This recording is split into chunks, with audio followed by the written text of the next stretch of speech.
పశ్చిమాసియాలో మళ్ళీ యుద్ధ మేఘాలు కమ్ముకుంటున్నాయట. వాణిజ్య నౌకలపై దాడికి ప్రతిగా ఇరాన్ మీద అమెరికా దాడి చేసిందట. ఖోష్మ నది, హోర్ముజ్ తీర ప్రాంతంలోని పట్టణాలపైన బాంబులేసింది అమెరికా. ధీటుగా ప్రతిదాడులకు దిగిన ఇరాన్ కువైట్, బహ్రెయిన్లోని అమెరికా స్థావరాలపై డ్రోన్లు, క్షిపణులు ప్రయోగించిందట. ఇరాన్ను భూమి మీదనే లేకుండా చేస్తామంటున్న అమెరికా అధ్యక్షుడు ట్రంప్, మా జోలికొస్తే నరకం చూపిస్తామని ట్రంప్కు ఇరాన్ హెచ్చరిస్తున్నది. ఎక్కడ దాకా పోయింది? సంతకాలు పెట్టి అయిపోయిందిగా.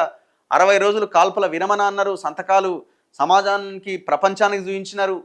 మధ్యలో పాకిస్తాన్ ప్రధానమంత్రి మధ్యవర్తిగా వ్యవహరించిండు, అయిపోయిందిగా అనుకున్నారు. దేశమంతా సపోర్ట్ కొట్టింది, మళ్ళీ స్టార్ట్ అయింది.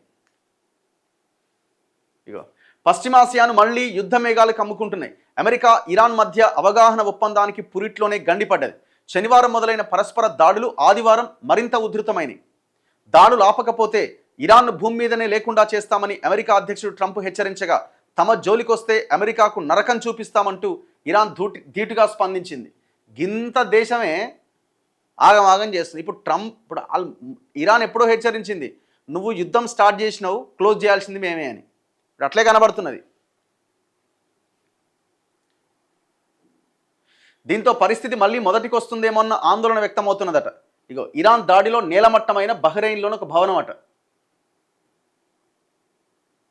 ఎక్కడ స్టార్ట్ అయింది ఇది? ఇరాన్ దాడితో స్టార్ట్ అయిందట.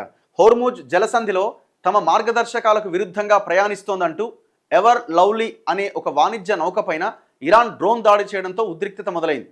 అవగాహన ఒప్పందాన్ని ఇరాన్ ఉల్లంఘిస్తోందంటూ శనివారం హోర్ముజ్ జలసంధికి సమీపంలో ఇరాన్లోని లక్ష్యాలపైన అమెరికా యుద్ధ విమానాలతో దాడి చేసింది. దీంతో మండిపడ్డ ఇరాన్ గల్ఫ్లోని అమెరికా స్థావరాలపై డ్రోన్లు ప్రయోగించింది.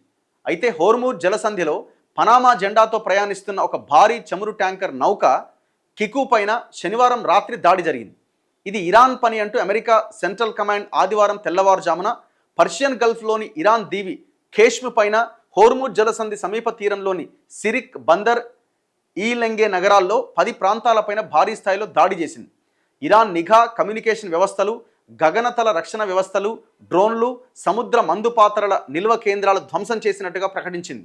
ఈ దాడులకు సంబంధించి 38 సెకండ్ల వీడియో ఒకటి విడుదల చేసింది అమెరికా. పరస్పర దాడులు కొనసాగుతున్న హోర్ముజ్ జలసంధి మీదుగా నౌకల రాకపోకలు కొనసాగుతున్నాయని అమెరికా నౌకాదళం పూర్తిగా అప్రమత్తంగా ఉందని పేర్కొన్నది. సో దీని తర్వాత అమెరికా స్థావరాల మీద ఇరాన్ దాడి చేసింది. అమెరికా దాడులపై ఇరాన్ కూడా ధీటుగా స్పందించింది. కువైట్, బహ్రెయిన్లోని అమెరికా స్థావరాలపై డ్రోన్లు, క్షిపణులతో విరుచుకుపడ్డది. కువైట్లోని అలీ అల్ సలేం వైమానిక స్థావరం, బహ్రెయిన్ పోర్ట్ సల్మాన్ వద్ద ఉన్న అమెరికా 5వ నావికాదళ స్థావరం సహా 8 కీలక సైనిక కేంద్రాలు ధ్వంసం చేశామని ఇరాన్ రెవల్యూషనరీ గార్డ్స్ పేర్కొన్నది. అమెరికా చేసే ఎలాంటి దాడులకైనా మా స్పందన అత్యంత విధ్వంసకరంగా ఉంటుందని హెచ్చరించింది. తమ దేశం వైపు వస్తున్న క్షిపణులు, డ్రోన్లను గగనతల రక్షణ వ్యవస్థలతో విజయవంతంగా అడ్డుకుంటున్నామని ఇంకోవైపున పశ్చిమాసియా కంట్రీ అయిన కువైట్ ప్రకటించింది. కాల్పులు ఆపడానికి పాకిస్తాన్ ప్రయత్నం చేస్తుందట.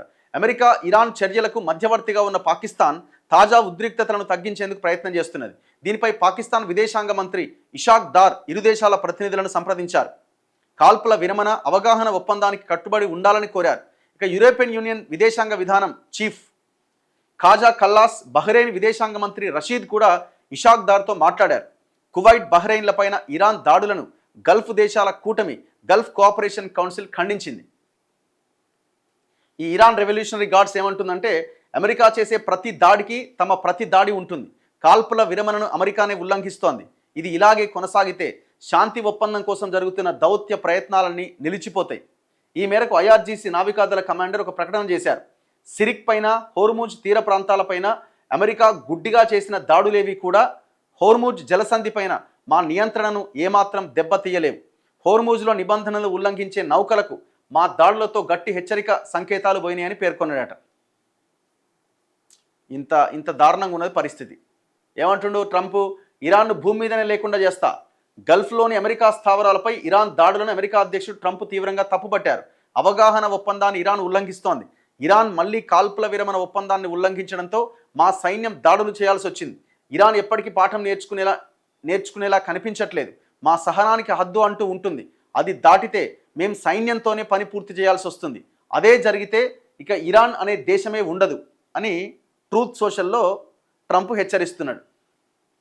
ఇక మన దేశానికి వస్తున్న నష్టం ఏంటంటే 3 రోజుల్లో 7 నౌకలట హోర్ముజ్ జలసంధి దాటి భారత్కు వచ్చినాయట.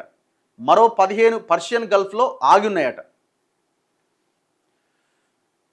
విదేశాల నుంచి భారతదేశానికి సరుకు రవాణా చేస్తున్న 7 కార్గో నౌకలు గత 3 రోజుల్లో హోర్ముజ్ జలసంధిని దాటినాయట.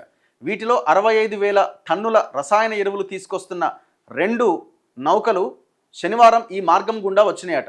అంతకు ముందు రోజు 1,00,000 టన్నులకు పైగా ముడి చమురుతో దేశ్ సురక్ష ట్యాంకర్ 18,732 టన్నుల సరుకుతో ప్రభు పార్వతి నౌక ఇదే మార్గం గుండా భారత్కు వచ్చిందట.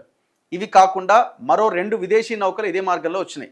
అధికారిక సమాచారం మేరకు ఫిబ్రవరి 28వ తేదీన అమెరికా, ఇజ్రాయెల్, ఇరాన్ మధ్య ఘర్షణ ప్రారంభమయ్యాక ఇప్పటి వరకు భారతదేశానికి సరుకులు రవాణా చేసే 44 నౌకలు ఈ వ్యూహాత్మక జలమార్గం ద్వారా ప్రయాణించినాయట.